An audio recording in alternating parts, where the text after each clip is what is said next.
You know, when a company releases its earnings, the prepared speeches are, well, they're fine, but the real action, that's in the Q&A.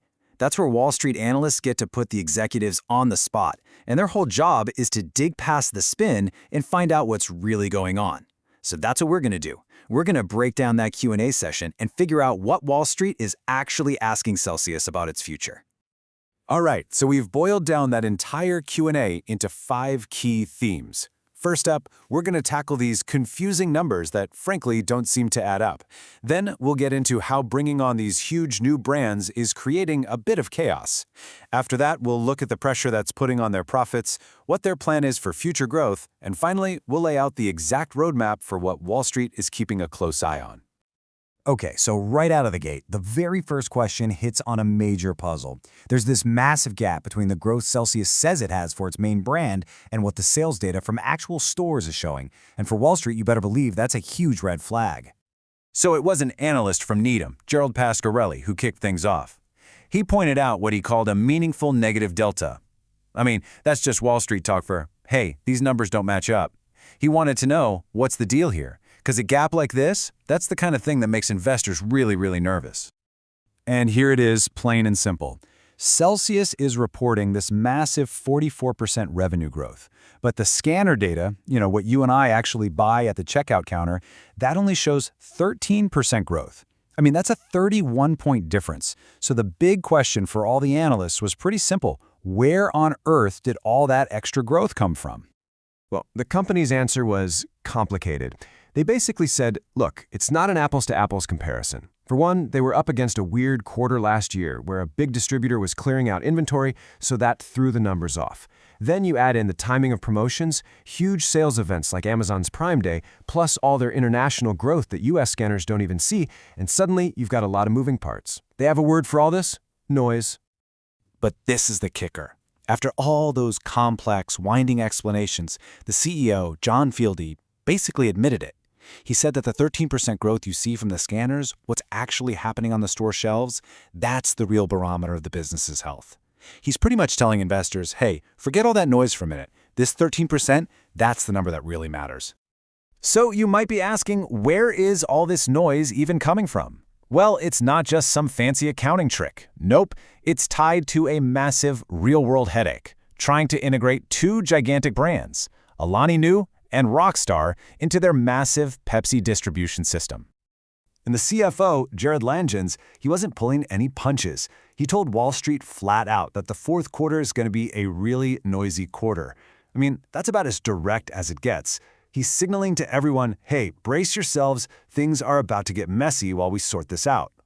See, this time around, their integration plan is totally different. It's not some quick overnight flip. The whole thing kicks off December 1st, but it's a gradual, phased rollout. It's actually going to take 2 whole quarters to get Alani Nu completely into the system. So the big takeaway here is patience. Investors aren't going to see the real payoff from this until sometime in early 2026. So what does this noise actually mean in the real world? Well, it's basically extra costs popping up everywhere. We're talking higher shipping bills, the absolute logistical nightmare of dealing with product returns from over 250 different distributors, and even having to rent temporary warehouses just to handle it all. The bottom line? Their whole supply chain gets clunky and inefficient for a while, and that costs a ton of money. Okay, so you've got all this operational chaos, right? Well, that leads directly to the next big worry for the analysts, the squeeze on their profits. With all these extra costs piling up, what's going to happen to their margins? The company laid out 3 big things working against them, 3 headwinds pushing down on their profits. First, you've got tariffs on their raw materials, and they think that's going to get worse. Second, there are all those integration costs we just talked about, the returns and the logistics. And third, on top of everything else, is good old inflation. Put them all together, and yeah, that's a real squeeze. But, and this is the crucial story they're trying to sell to investors, they're saying, look, we know the next few months are going to be rough, but once this whole integration is finished, they're expecting some major tailwinds. The huge scale of running 3 massive brands together should create synergies. That's just a fancy word for cost savings. It'll help them optimize shipping and give them way more leverage when they're negotiating prices. It's that classic story, right? Short-term pain for long-term gain. All right, so once they get through all this short-term mess, where does the next big wave of growth come from? The analysts really wanted to know, and they focused on the two biggest levers Celsius has to pull, raising prices and expanding around the world. Now, when it came to pricing, they were pretty cagey. They called it a hot topic and said they're putting a team together to study it, but no promises. On the other hand, they were way more solid on their international plans. They've hired a new president of international, they're pointing to Australia as a big early win, and they have a clear game plan. The Celsius brand goes in first, and then Alani follows right behind. So it's a careful strategy, but it's definitely in motion. But you know, the real secret weapon here, the hidden growth engine, might just be Alani Nu. I mean, this is what has analysts so excited. Right now, Alani's distribution is just tiny compared to Celsius.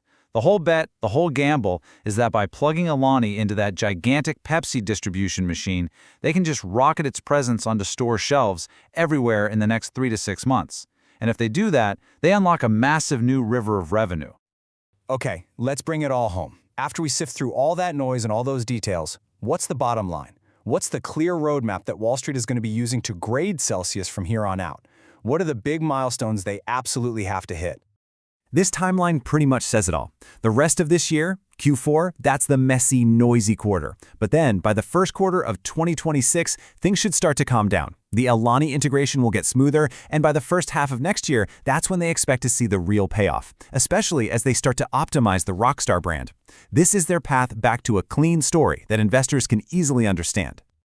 Now, there was this ghost hanging over this entire conversation, a big fear that history was about to repeat itself. See, their last big brand transition was an inventory nightmare, but the CFO, he faced that ghost head-on.